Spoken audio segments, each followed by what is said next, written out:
Oleh karena itu kita semua harap tenang dan tidak terprovokasi ya oleh konflik nasab ini.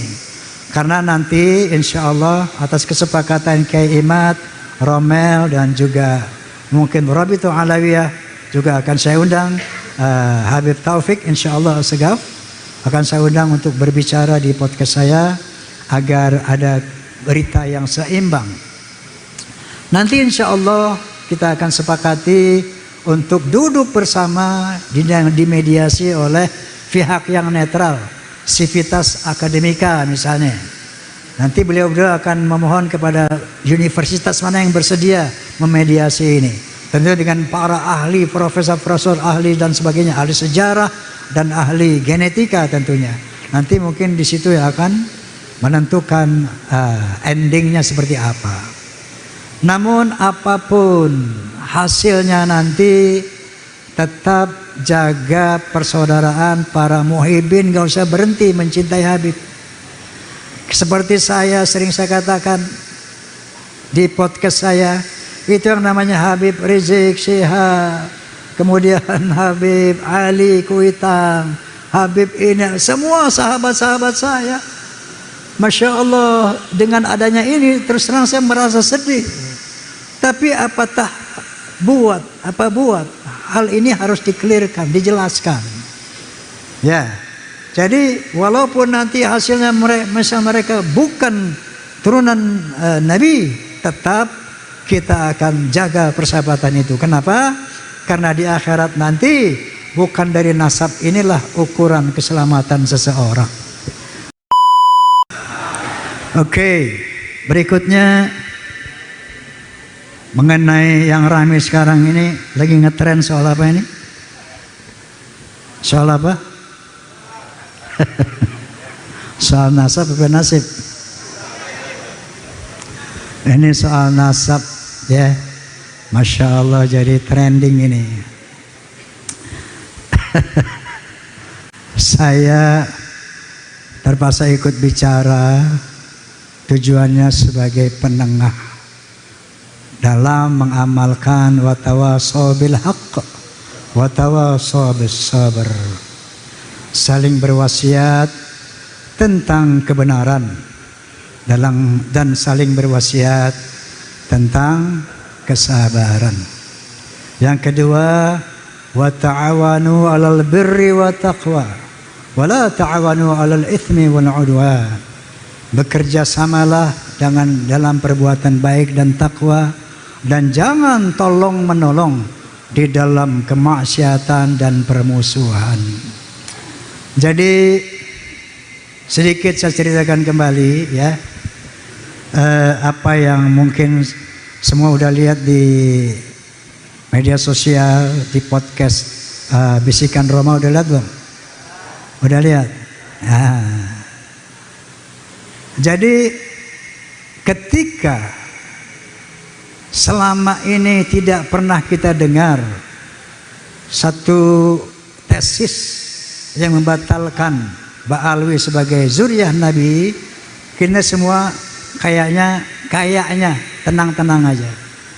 Tiba-tiba ada satu tesis yang mengatakan di bawah pendapat Haji Imaduddin Usman yang mengatakan secara historis, secara sejarah, secara manuskrip dari abad keempat, kelima, keenam, ketujuh sampai ke-8 tidak ada yang bernama Ubaidillah.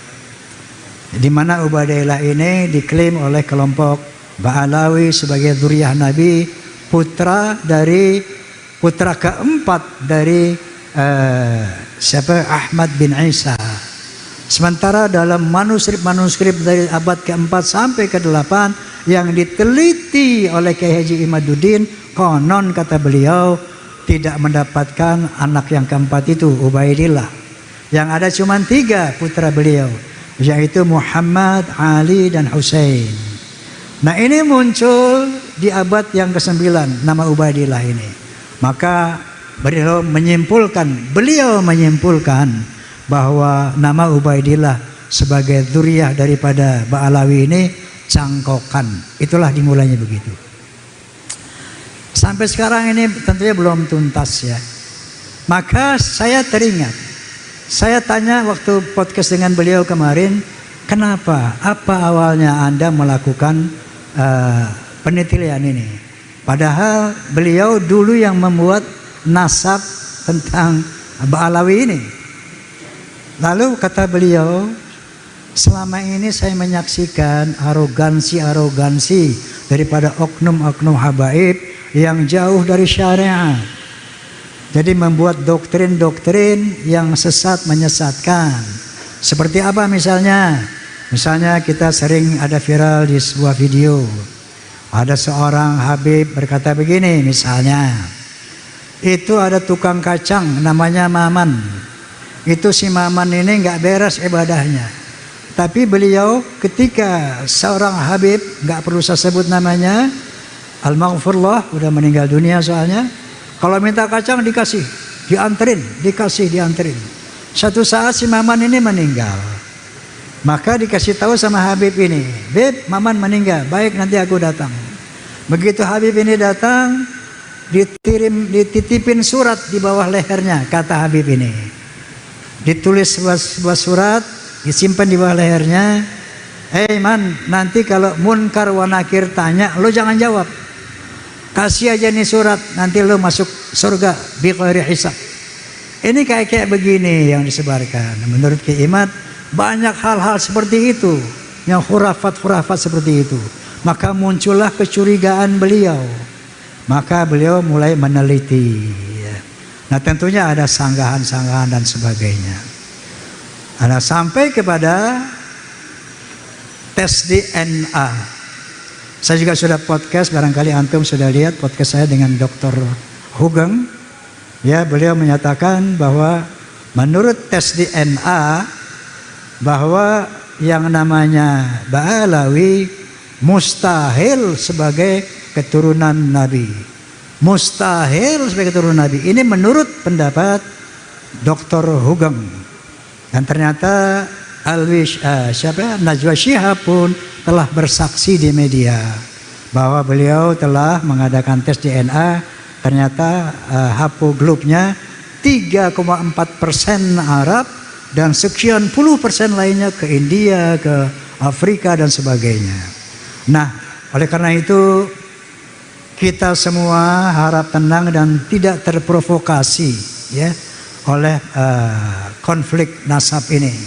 Karena nanti insya Allah atas kesepakatan Kiai Imad, Romel dan juga mungkin Rabitul Alawiyah juga akan saya undang Habib Taufik insya Allah Segaf akan saya undang untuk berbicara di podcast saya agar ada berita yang seimbang.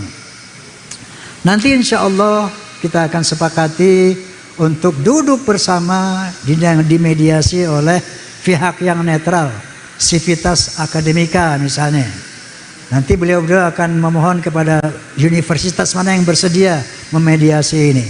Tentu dengan para ahli, profesor ahli dan sebagainya, ahli sejarah dan ahli genetika tentunya. Nanti mungkin di situ yang akan menentukan endingnya seperti apa. Namun apapun hasilnya nanti tetap jaga persaudaraan para muhibbin, gak usah berhenti mencintai Habib. Seperti saya katakan di podcast saya, itu yang namanya Habib Rizik Syihab, kemudian Habib Ali Kuitang, Habib ini, semua sahabat-sahabat saya. Masya Allah, dengan adanya ini terus terang saya merasa sedih. Tapi apa buat? Hal ini harus dikelirkan, dijelaskan. Ya, jadi walaupun nanti hasilnya mereka bukan turunan Nabi, tetap kita akan jaga persahabatan itu. Kenapa? Karena di akhirat nanti bukan dari nasab inilah ukuran keselamatan seseorang. Karena Allah Subhanahu wa taala berfirman, "Inna akramakum indallahi atqakum." Sesungguhnya ketinggian derajatmu di sisi Allah takwamu, bukan nasabmu. Yarfa'illahu alladhina amanu minkum walladhina utul ilma darajat. Allah akan mengangkat derajat orang yang berilmu, pengetahuan dan beriman di atas orang-orang yang tidak berilmu dan tidak beriman. Jadi ukuran kemuliaan di sisi Allah adalah iman, takwa dan ilmu, bukan dari nasab. Bahkan Nabi sallallahu alaihi wasallam sendiri bersabda, "Al jannatu lil muttaqina walau kana 'abdan habasyian, wan naru lil 'asina walau kana sayyidan quraisyan hasyimian." Surga itu untuk orang-orang yang bertakwa walaupun dia budak dari bangsa Habsyi, dan neraka itu untuk orang-orang ahli maksiat walaupun dia sayyid Quraisy Bani Hashim. Wa qala Nabi sallallahu alaihi wasallam aidan, "Walau law ana Fatimah binti Muhammadin saraqat laqata'tu yadaha." Seandainya Fatimah binti Muhammad, anak kandungnya sendiri mencuri, aku akan potong tangannya. Jadi ternyata menurut Al-Quran dan hadis tidak ada privilege, tidak ada keutamaan nasab itu kecuali iman dan takwa. Nah, dalam rangka inilah watawassaw bil haqq watawassaw bis sabr. Kita saling berwasiat tentang kebenaran dan saling berwasiat tentang kesabaran. Faham semuanya ya? Faham semuanya ya? Mau zuriyah mau bukan, tetap muhibbin jangan putus dengan habib-habibnya ya. Tetap jaga persaudaraan, tetap jaga persahabatan. Kemudian apa? Ya, oke. Nah, untuk itu saya akan membawakan sebuah lirik lagu tanpa musik dulu,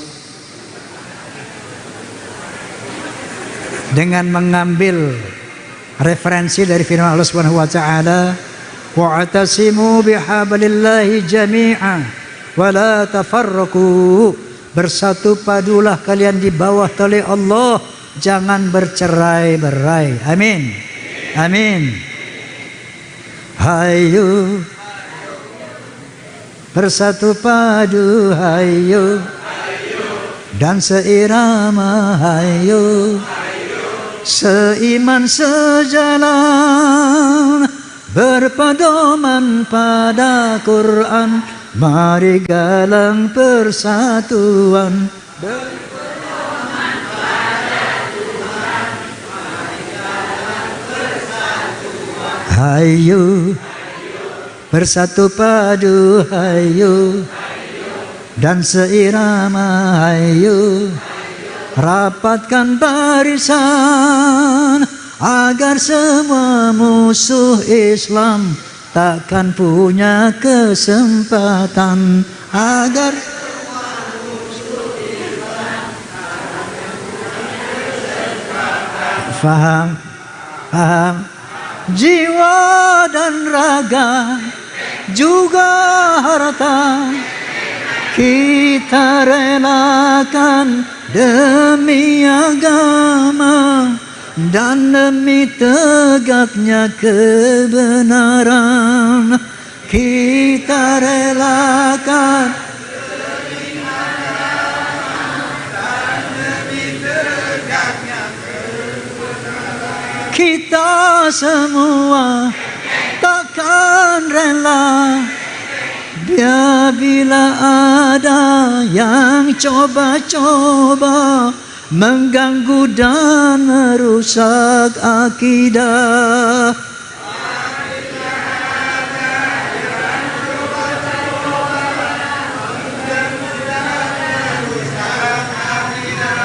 Itu yang harus kita pegang. Hati-hati, jangan sampai kita diadu domba. Apapun hasilnya nanti tetap jaga ukhuwah Islamiyah, jaga persaudaraan Islam agar tidak bisa diganggu oleh musuh-musuh Islam. Amin.